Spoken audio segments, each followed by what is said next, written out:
Tales of Space and Time by H.G. Wells. The Crystal Egg. There was until a year ago a little and very grimy-looking shop near Seven Dials, over which, in weather-worn yellow lettering, the name of C. Cave, naturalist and dealer in antiquities, was inscribed. The contents of its window were curiously variegated. They comprised some elephant tusks and an imperfect set of chessmen, beads and weapons, a box of eyes, 2 skulls of tigers and 1 human, several moth-eaten stuffed monkeys, 1 holding a lamp, and an old-fashioned cabinet, a fly-blown ostrich egg or so, some fishing tackle, and an extraordinarily dirty, empty glass fish tank.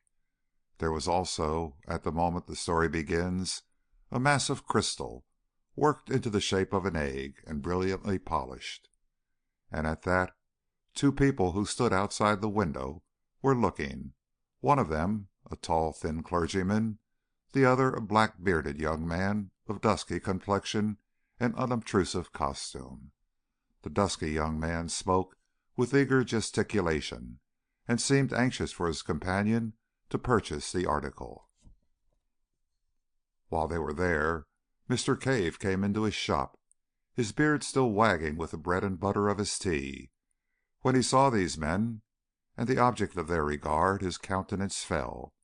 He glanced guiltily over his shoulder and softly shut the door. He was a little old man, with a pale face and peculiar watery blue eyes. His hair was a dirty gray, and he wore a shabby blue frock coat, an ancient silk hat, and carpet slippers very much down at the heel. He remained watching the 2 men as they talked. The clergyman went deep into his trouser pocket, examining a handful of money, and showed his teeth in an agreeable smile. Mr. Cave seemed still more depressed when they came into the shop.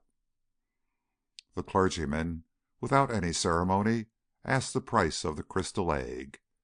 Mr. Cave glanced nervously toward the door leading into the parlor, and said £5.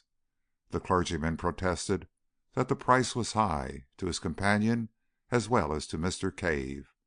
It was, indeed, very much more than Mr. Cave had intended to ask when he had stocked the article, and an attempt at bargaining ensued.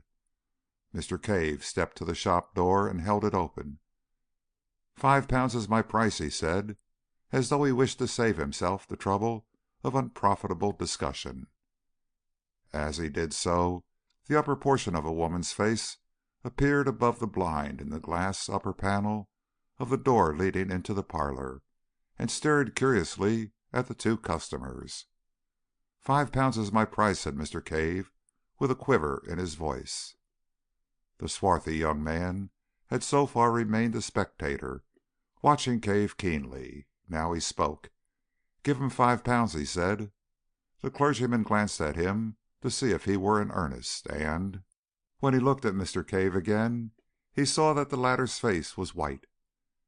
"It's a lot of money," said the clergyman, and, diving into his pocket, began counting his resources.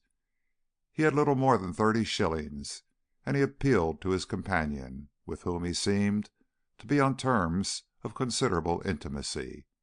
This gave Mr. Cave an opportunity of collecting his thoughts, and he began to explain in an agitated manner that the crystal was not, as a matter of fact, entirely free for sale. His 2 customers were naturally surprised at this, and inquired why he had not thought of that before he began to bargain. Mr. Cave became confused, but he stuck to his story. The crystal was not in the market that afternoon, that a probable purchaser of it had already appeared. The 2, treating this as an attempt to raise the price still further, made as if they would leave the shop. But at this point the parlor door opened, and the owner of the dark fringe and the little eyes appeared. She was a coarse-featured, corpulent woman, younger and very much larger than Mr. Cave, and she walked heavily, and her face was flushed. "That crystal is for sale," she said, "and £5 is a good enough price for it. I can't think what you're about, Cave, not to take the gentleman's offer." Mr. Cave, greatly perturbed by the eruption, looked angrily at her over the rims of his spectacles, and without excessive assurance asserted his right to manage his business in his own way. An altercation began. The two customers watched the scene with interest and some amusement, occasionally assisting Mrs. Cave with suggestions. Mr. Cave, hard driven, persisted in a confused and impossible story of an inquiry for the crystal that morning, and his agitation became painful. But he stuck to his point with extraordinary persistence. It was the young Oriental who ended this curious controversy. He proposed that they should call again in the course of 2 days, so as to give the alleged inquirer a fair chance. "And then we must insist," said the clergyman. £5. Mrs. Cave took it on herself to apologize for her husband, explaining that he was sometimes a little odd, and as the two customers left, the couple prepared for a free discussion of the incident in all its bearings. Mrs. Cave talked to her husband with singular directness. The poor little man, quivering with emotion, muddled himself between his stories, maintaining on the one hand that he had another customer in view, and on the other asserting that the crystal was honestly worth 10 guineas. "Why did you ask £5?" said his wife. "Do let me manage my business my own way," said Mr. Cave. Mr. Cave had living with him a stepdaughter and a stepson, and at supper that night the transaction was rediscussed. None of them had a high opinion of Mr. Cave's business methods, and this action seemed a culminating folly. "It's my opinion he refused that crystal before," said the stepson, a loose-limbed lout of 18. "But £5?" said the stepdaughter, an argumentative young woman of 26. Mr. Cave's answers were wretched. He could only mumble weak assertions that he knew his own business best. They drove him from his half-eaten supper into the shop to close it for the night, his ears aflame and tears of vexation behind his spectacles. Why had he left the crystal in the window so long? The folly of it! That was the trouble closest in his mind.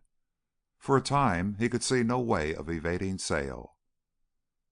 After supper his stepdaughter and stepson smarted themselves up and went out, and his wife retired upstairs to reflect upon the business aspects of the crystal over a little sugar and lemon and so forth in hot water.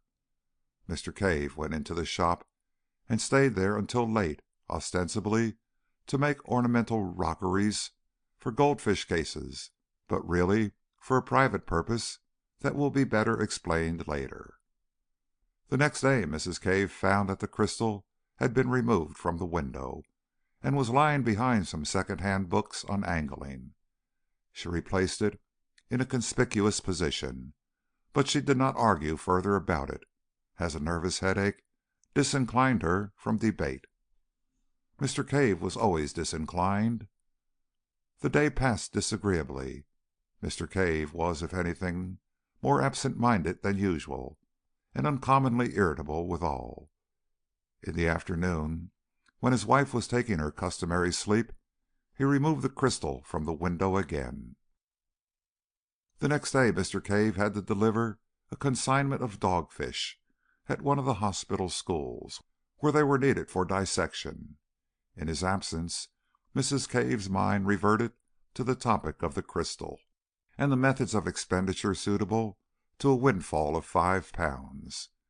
She had already devised some very agreeable expedients, among others a dress of green silk for herself and a trip to Richmond, when a jangling of the front door bell summoned her into the shop. The customer was an examination coach who came to complain of the non-delivery of certain frogs asked for the previous day. Mrs. Cave did not approve of this particular branch of Mr. Cave's business, and the gentleman, who had called in a somewhat aggressive mood, retired after a brief exchange of words, entirely civil so far as he was concerned. Mrs. Cave's eye then naturally turned to the window, for the sight of the crystal was an assurance of the £5 and of her dreams. What was her surprise to find it gone! She went to the place behind the locker on the counter, where she had discovered it the day before. It was not there, and she immediately began an eager search about the shop. When Mr. Cave returned from his business with the dogfish about 1:45 in the afternoon, he found the shop in some confusion, and his wife extremely exasperated and on her knees behind the counter, routing among his taxidermic materials. Her face came up hot and angry over the counter as the jangling bell announced his return, and she forthwith accused him of hiding it. "Hid? What?" asked Mr. Cave. "The crystal." At that, Mr. Cave, apparently much surprised, rushed to the window. "Isn't it here?" he said. "Great heavens, what has become of it?" Just then Mr. Cave's stepson re-entered the shop from the inner room. He had come home a minute or so before Mr. Cave, and he was blaspheming freely. He was apprenticed to a second-hand furniture dealer down the road, but he had his meals at home, and he was naturally annoyed to find no dinner ready. But when he heard of the loss of the crystal, he forgot his meal, and his anger was diverted from his mother to his stepfather. The first idea, of course, was that he had hidden it, but Mr. Cave stoutly denied all knowledge of its fate, freely offering his bedazzled affidavit in the matter, and at last worked up to the point of accusing first his wife, then his stepson, of having taken it with a view to a private sale. So began an exceedingly acrimonious and emotional discussion, which ended for Mrs. Cave in a peculiar nervous condition midway between hysterics and amuck, and caused the stepson to be half an hour late at the furniture establishment in the afternoon. Mr. Cave took refuge from his wife's emotions in the shop. In the evening the matter was resumed, with less passion and in a judicial spirit, under the presidency of the stepdaughter. The supper passed unhappily and culminated in a painful scene. Mr. Cave gave way at last to extreme exasperation, and went out banging the front door violently. The rest of the family, having discussed him with the freedom his absence warranted, hunted the house from garret to cellar, hoping to light upon the crystal. The next day the two customers called again. They were received by Mrs. Cave almost in tears. It transpired that no one could imagine all that she had stood from Cave at various times in her marriage pilgrimage. She also gave a garbled account of the disappearance. The clergyman and the Oriental laughed silently at one another, and said it was very extraordinary. As Mrs. Cave seemed disposed to give them the complete history of her life, they made to leave the shop. Thereupon Mrs. Cave, still clinging to hope, asked for the clergyman's address, so that, if she could get anything out of Cave, she might communicate it. The address was duly given, but apparently was afterwards mislaid. Mrs. Cave can remember nothing about it. In the evening of that day the Caves seemed to have exhausted their emotions, and Mr. Cave, who had been out in the afternoon, supped in a gloomy isolation that contrasted pleasantly with the impassioned controversy of the previous days. For some time matters were badly strained in the Cave household, but neither crystal nor customer reappeared. Now, without mincing the matter, we must admit that Mr. Cave was a liar. He knew perfectly well where the crystal was. It was in the rooms of Mr. Jacoby Wace, assistant demonstrator at St. Catherine's Hospital, Westbourne Street.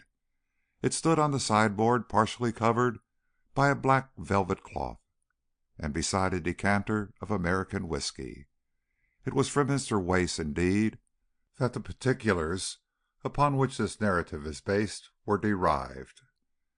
Cave had taken off the thing to the hospital, hidden in the dogfish sack, and there had pressed the young investigator to keep it for him. Mr. Wace was a little dubious at first. His relationship to Cave was peculiar. He had a taste for singular characters, and he had more than once invited the old man to smoke and drink in his rooms, and to unfold his rather amusing views of life in general and of his wife in particular. Mr. Wace had encountered Mrs. Cave, too, on occasions when Mr. Cave was not at home to attend to him. He knew the constant interference to which Cave was subjected, and having weighed the story judiciously, he decided to give the crystal a refuge. Mr. Cave promised to explain the reasons for his remarkable affection for the crystal more fully on a later occasion, but he spoke distinctly of seeing visions therein. He called on Mr. Wace the same evening. He told a complicated story. The crystal, he said, had come into his possession with other oddments at the forced sale of another curiosity dealer's effects, and not knowing what its value might be, he had ticketed it at 10 shillings. It had hung upon his hands at that price for some months, and he was thinking of reducing the figure when he made a singular discovery. At that time his health was very bad, and it must be borne in mind that, throughout all this experience, his physical condition was one of ebb, and he was in considerable distress by reason of the negligence, the positive ill treatment, he received from his wife and stepchildren. His wife was vain, extravagant, unfeeling, and had a growing taste for private drinking. His stepdaughter was mean and overreaching, and his stepson had conceived a violent dislike for him and lost no chance of showing it. The requirements of his business pressed heavily upon him, and Mr. Wace does not think that he was altogether free from occasional intemperance. He had begun his life in a comfortable position. He was a man of fair education, and he suffered, for weeks at a stretch, from melancholia and insomnia. Afraid to disturb his family, he would slip quietly from his wife's side when his thoughts became intolerable, and wander about the house. And about 3 o'clock one morning, late in August, chance directed him into the shop. The dirty little place was impenetrably black, except in one spot, where he perceived an unusual glow of light. Approaching this, he discovered it to be the crystal egg, which was standing on the corner of the counter towards the window. A thin ray smote through a crack in the shutters, impinged upon the object, and seemed, as it were, to fill its entire interior. It occurred to Mr. Cave that this was not in accordance with the law of optics as he had known them in his younger days. He could understand the rays being refracted by the crystal and coming to a focus in its interior, but this diffusion jarred with his physical conceptions. He approached the crystal nearly, peering into it and round it, with a transient revival of the scientific curiosity that in his youth had determined his choice of a calling. He was surprised to find the light not steady, but writhing within the substance of the egg, as though the object was a hollow sphere of some luminous vapor. In moving about to get different points of view, he suddenly found that he had come between it and the ray, and that the crystal none the less remained luminous. Greatly astonished, he lifted it out of the light ray and carried it to the darkest part of the shop. It remained bright for some 4 or 5 minutes, when it slowly faded and went out. He placed it in the thin streak of daylight, and its luminousness was almost immediately restored. So far, at least, Mr. Wace was able to verify the remarkable story of Mr. Cave. He himself repeatedly held this crystal in a ray of light, which had to be of less diameter than 1 millimeter, and in the perfect darkness, such as could be produced by velvet wrapping, the crystal did undoubtedly appear very faintly phosphorescent.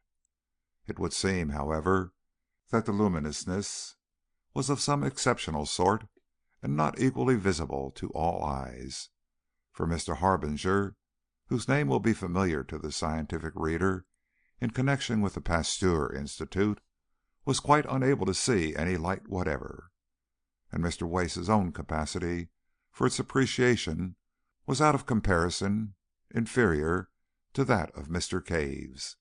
Even with Mr. Cave the power varied considerably. His vision was most vivid during states of extreme weakness and fatigue.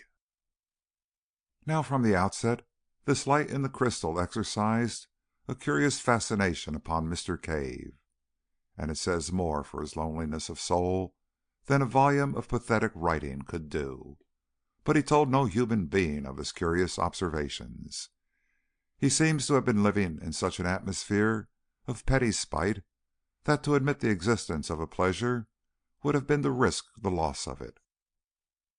He found that as the dawn advanced and the amount of diffused light increased, the crystal became to all appearance non-luminous, and for some time he was unable to see anything in it except at night time in dark corners of the shop. But the use of the old velvet cloth, which he used as a background for a collection of minerals, occurred to him, and by doubling this and putting it over his head and hands, he was able to get a sight of the luminous movement within the crystal even in the daytime.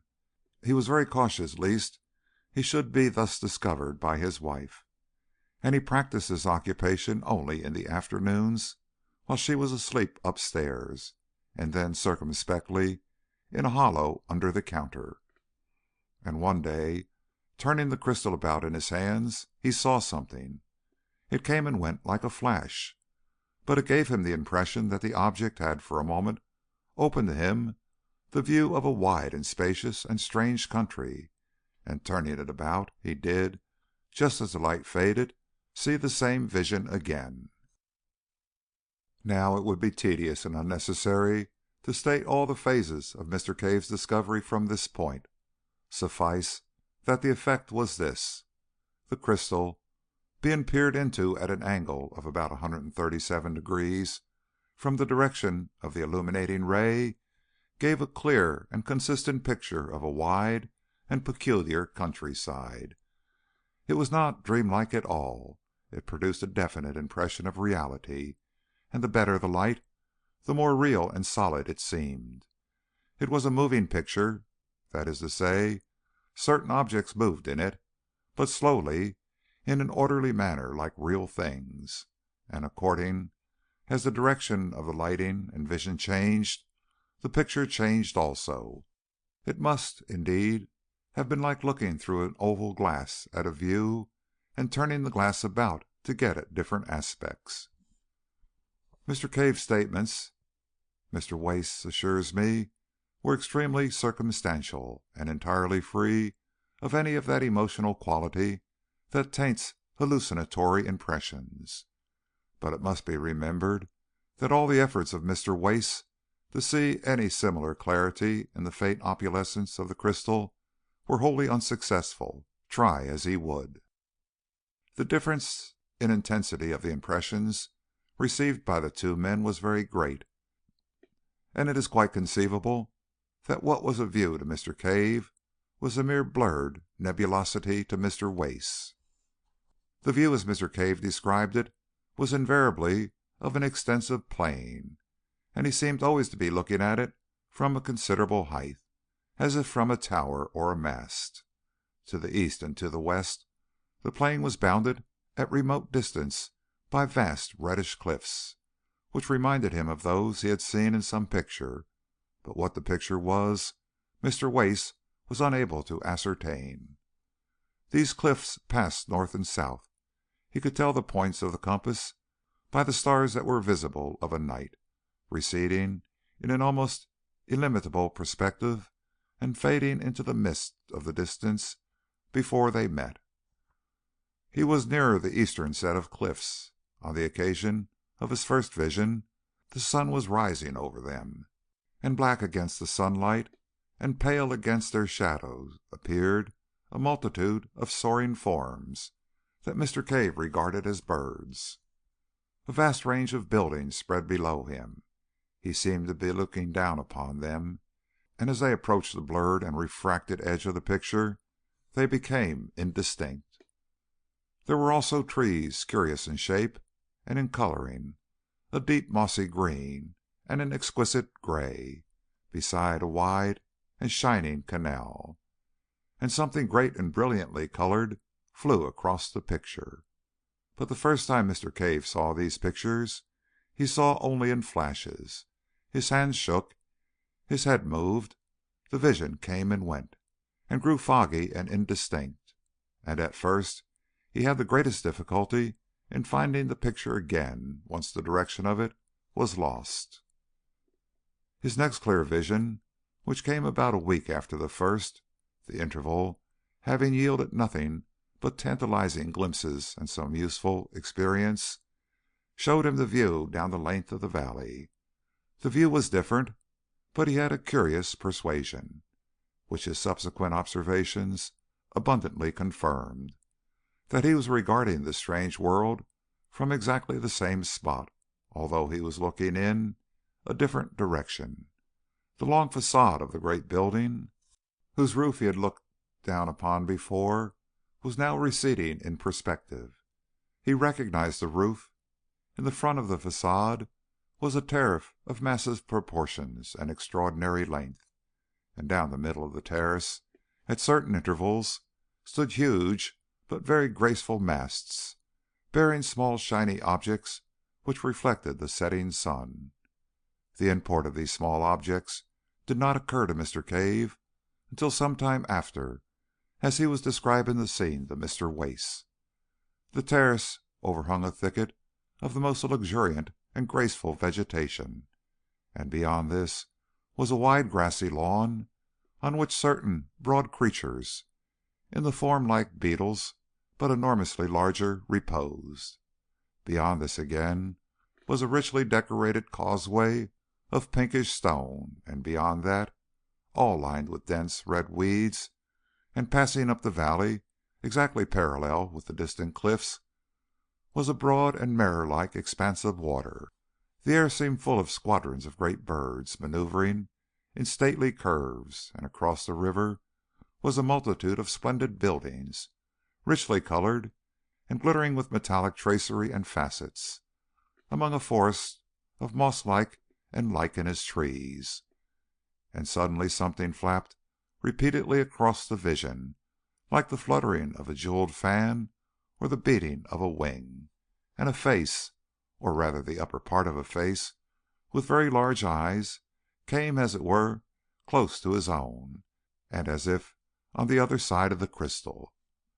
Mr. Cave was so startled and so impressed by the absolute reality of these eyes that he drew his head back from the crystal to look behind it. He had become so absorbed in watching that he was quite surprised to find himself in the cool darkness of his little shop, with its familiar odor of menthol, mustiness, and decay. And as he blinked about him, the glowing crystal faded and went out. Such were the first general impressions of Mr. Cave. The story is curiously direct and circumstantial. From the outset, when the valley first flashed momentarily on his senses, his imagination was strangely affected, and as he began to appreciate the details of the scene he saw, his wonder rose to the point of passion. He went about his business listless and distraught, thinking only of the time when he should be able to return to his watching. And then a few weeks after his first sight of the valley came the two customers, the stress and excitement of their offer, and the narrow escape of the crystal from sale, as I have already told. Now, while the thing was Mr. Cave's secret, it remained a mere wonder, a thing to creep to covertly and peep at, as a child might peep upon a forbidden garden.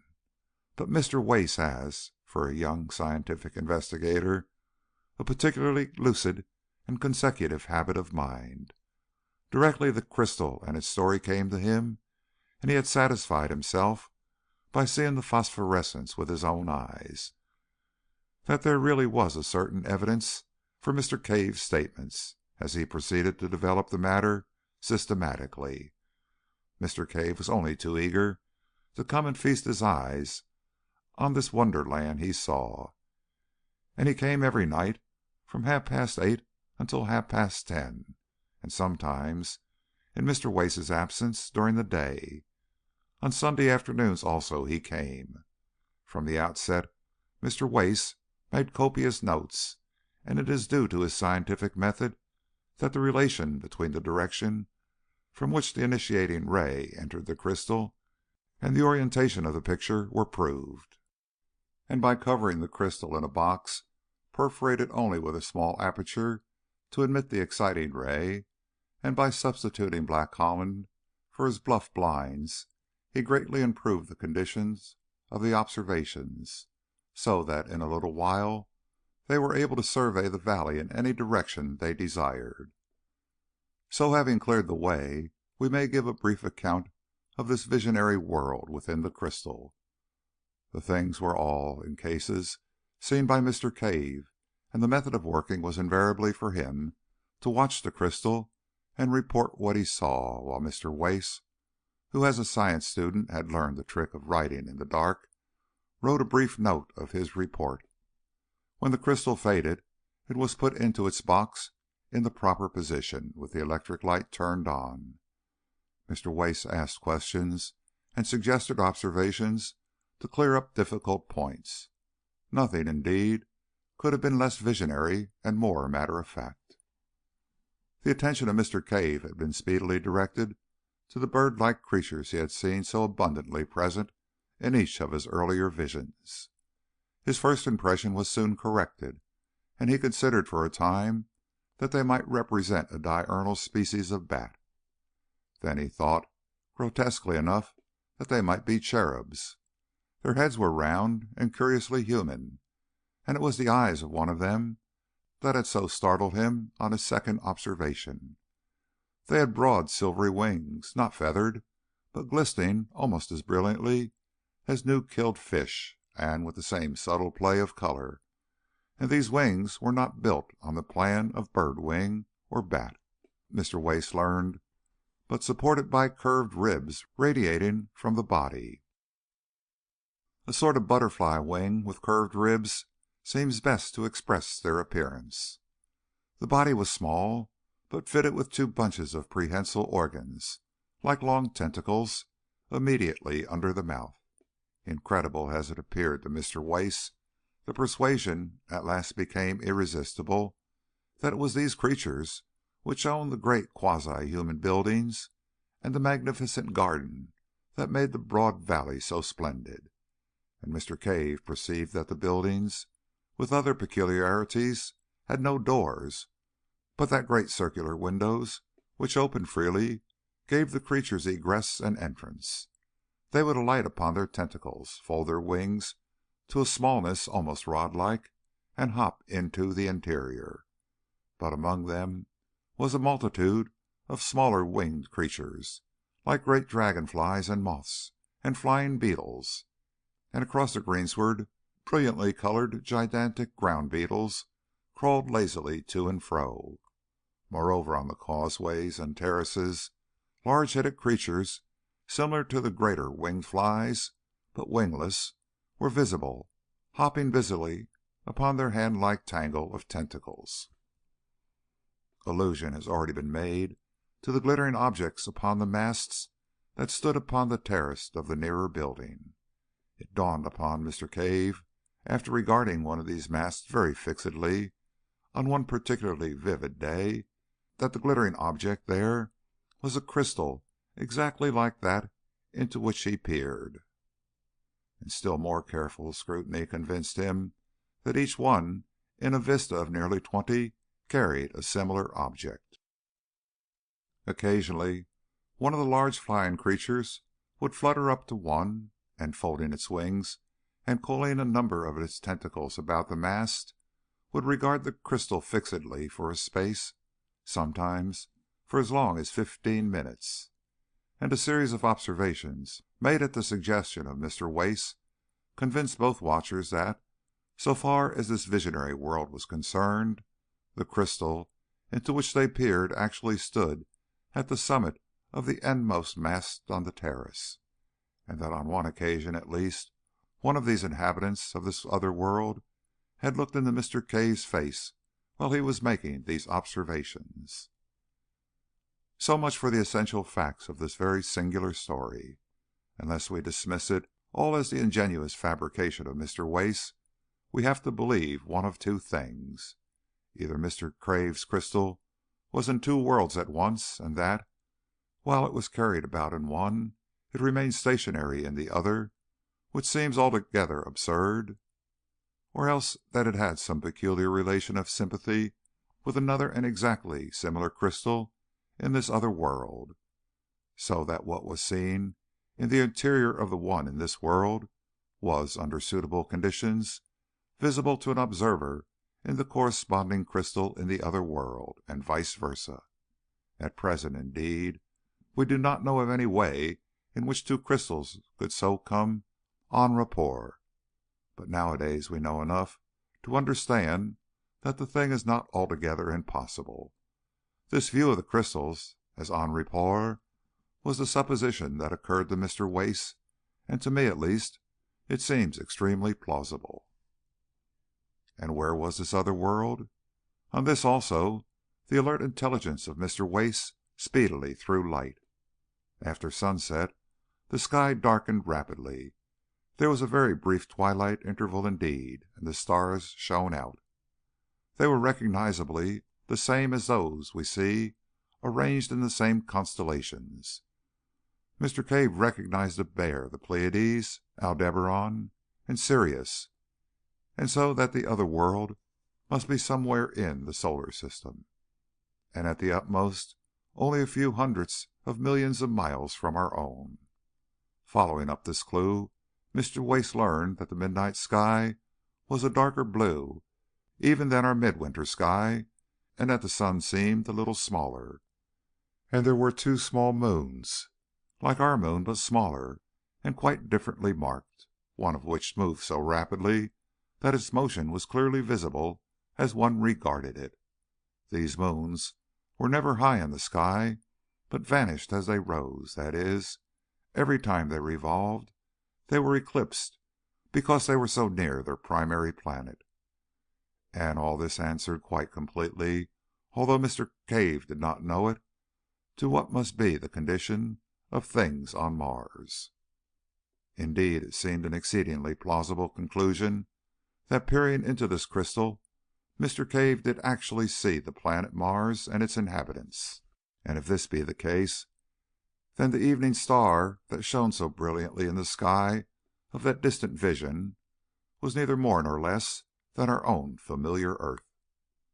For a time the Martians, if they were Martians, do not seem to have known of Mr. Cave's inspection.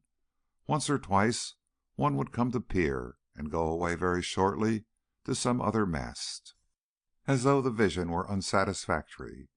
During this time Mr. Cave was able to watch the proceedings of these winged people without being disturbed by their attentions, and although his report is necessarily vague and fragmentary, it is nevertheless very suggestive. Imagine the impression of humanity a Martian observer would get who, after a difficult process of preparation and with considerable fatigue to the eyes, was able to peer at London from the steeple of St. Martin's Church for stretches, at longest, of 4 minutes at a time. Mr. Cave was unable to ascertain if the winged Martians were the same as the Martians who hopped about the causeways and terraces, and if the latter could put on wings at all. He several times saw certain clumsy bipeds, dimly suggestive of apes, white and partially translucent, feeding among certain of the lichenous trees, and once some of these fled before one of the hopping, round-headed Martians. The latter caught one in its tentacles, and then the picture faded suddenly and left Mr. Cave most tantalizingly in the dark. On another occasion, a vast thing that Mr. Cave thought at first was some gigantic insect appeared advancing along the causeway beside the canal with extraordinary rapidity. As this drew nearer, Mr. Cave perceived that it was a mechanism of shining metals and of extraordinary complexity. And then, when he looked again, it had passed out of sight. After a time, Mr. Wace aspired to attract the attention of the Martians, and the next time that the strange eyes of one of them appeared close to the crystal, Mr. Cave cried out and sprang away, and they immediately turned on the light and began to gesticulate in a manner suggestive of signaling. But when at last Mr. Cave examined the crystal again, the Martian had departed. Thus far these observations had progressed in early November, and then Mr. Cave, feeling that the suspicions of his family about the crystal were allayed, began to take it to and fro with him in order that, as occasions arose, in the daytime or night, he might comfort himself with what was fast becoming the most real thing in his existence. In December, Mr. Wace's work in connection with the forthcoming examination became heavy. The sittings were reluctantly suspended for a week, and for 10 or 11 days, he is not quite sure which, he saw nothing of Cave.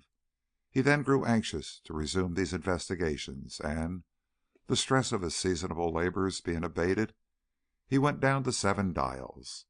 At the corner he noticed a shutter before a bird fancier's window, and then another at a cobbler's shop. Mr. Cave's shop was closed. He rapped, and the door was opened by the stepson in black. He had once called Mrs. Cave, who was, Mr. Wace could not but observe, in cheap but ample widow's weeds of the most imposing pattern. Without any very great surprise, Mr. Wace learnt that Cave was dead and already buried. She was in tears, and her voice was a little thick. She had just returned from Highgate. Her mind seemed occupied with her own prospects and the honorable details of the obsequies, but Mr. Wace was at last able to learn the particulars of Cave's death. He had been found dead in his shop in the early morning, the day after his last visit to Mr. Wace, and the crystal had been clasped in his stone-cold hands. His face was smiling, said Mrs. Cave, and the velvet cloth from the minerals lay on the floor at his feet.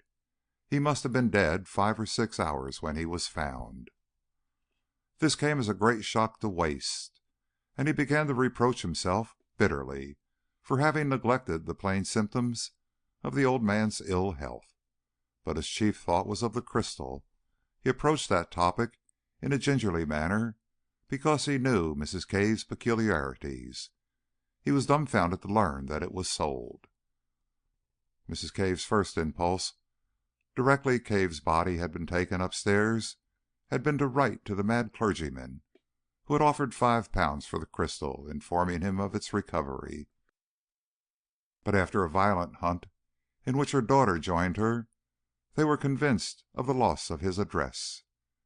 As they were without the means required to mourn and bury Cave in the elaborate style the dignity of an old Seven Dials inhabitant demands, they had appealed to a friendly fellow tradesman in Great Portland Street. He had very kindly taken over a portion of the stock at a valuation. The valuation was his own, and the crystal egg was included in one of the lots. Mr. Wace, after a few suitable consolatory observations, a little off-handedly proffered perhaps, hurried at once to the Great Portland Street, but there he learned that the crystal egg already had been sold to a tall, dark man in gray, and there the material facts in this curious, and to me at least very suggestive, story come abruptly to an end. The Great Portland Street dealer did not know who the tall, dark man in gray was, nor had he observed him with sufficient attention to describe him minutely. He did not even know which way this person had gone after leaving the shop. For a time Mr. Wace remained in the shop, trying the dealer's patience with hopeless questions, and venting his own exasperations. And at last, realizing abruptly that the whole thing had passed out of his hands, had vanished like a vision of the night, he returned to his own rooms, a little astonished to find the notes he had made still tangible and visible upon his untidy table. His annoyance and disappointment were naturally very great. He made a second call, equally ineffectual, upon the great Portland Street dealer, and he resorted to advertisements in such periodicals as were likely to come into the hands of a bric-a-brac collector. He also wrote letters to the Daily Chronicle and Nature, but both these periodicals, suspecting a hoax, asked him to reconsider his action before they printed, and he was advised that such a strange story, unfortunately so bare of supporting evidence, might imperil his reputation as an investigator. Moreover, the calls of his proper work were urgent, so that after a month or so, save for an occasional reminder to certain dealers, he had reluctantly to abandon the quest for the crystal egg, and from that day to this it remains undiscovered. Occasionally, however, he tells me, and I can quite believe him, he has bursts of zeal, into which he abandons his more urgent occupation and resumes the search.